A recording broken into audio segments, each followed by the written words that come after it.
Впервые в зале заседания правительства республики так мало людей. Совещание проходит дистанционно в режиме видеоконференции. На связи главы городов и районов региона. Онлайн-встреча проходит под председательством премьера Владимира Сластенина. Главный вопрос на повестке дня – какая работа проводится в муниципальных образованиях по недопущению распространения коронавирусной инфекции. Мы сегодня хотим от вас услышать все-таки ужесточать меры.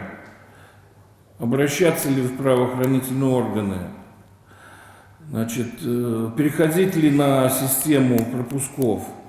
Вот ваше мнение. Или мы там можем справиться сами? Главы муниципалитетов докладывают, какие меры принимают, чтобы не допустить появления COVID-19 на своих подведомственных территориях и как жители соблюдают условия карантина. Наиболее благоприятная картина, как выясняется, складывается в сельских поселениях республики.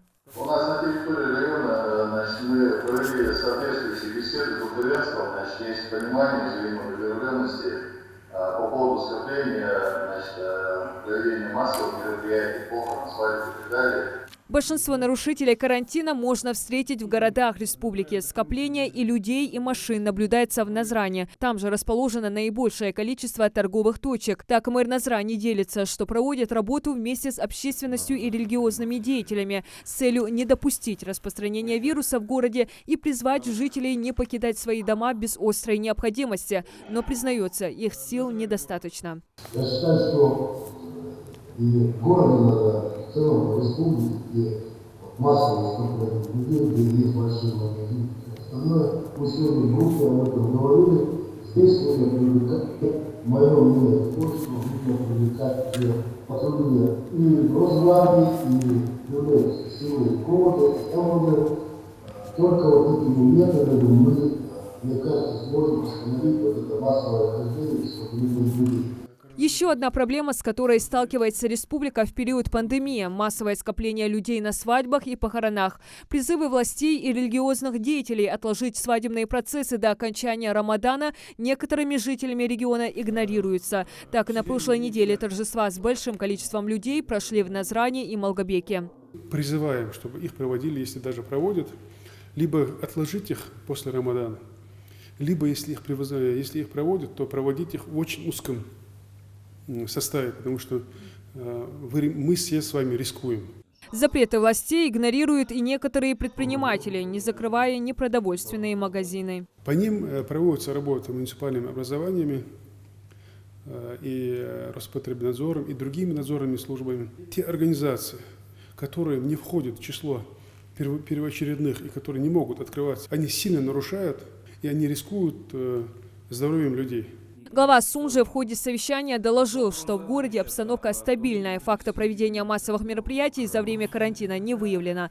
Правда, на прошлой неделе на несколько часов развернули продовольственную ярмарку. Глава города предложил рассмотреть возможность проведения таких ярмарок на период карантина, но с соблюдением мер предосторожности. Было намного лучше проводить на каждой территории ярмарки любой один из дней, в неделю, чтобы вот люди не толпились в вот этих же торговых точках. По-моему, это намного как-то безопаснее покупать продукты на свежем воздухе, где вот большая территория, там, по-моему, более безопасно. И поставить у входа на эту ярмарку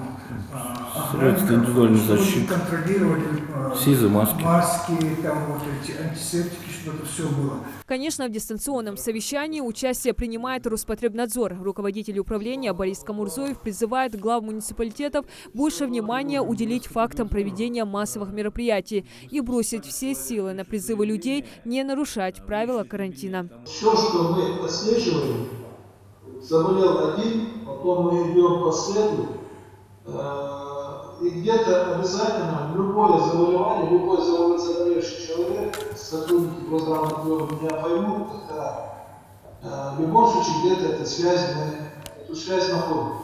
Где-то он был в контакте, где-то он был на похоронах, где-то на свадьбе, где-то больной человек, и он ходил к нему проведать. Пока мы людям не объясним, пока мы не уберем людской поток с улиц, вот эту проблему мы не снимем, к сожалению.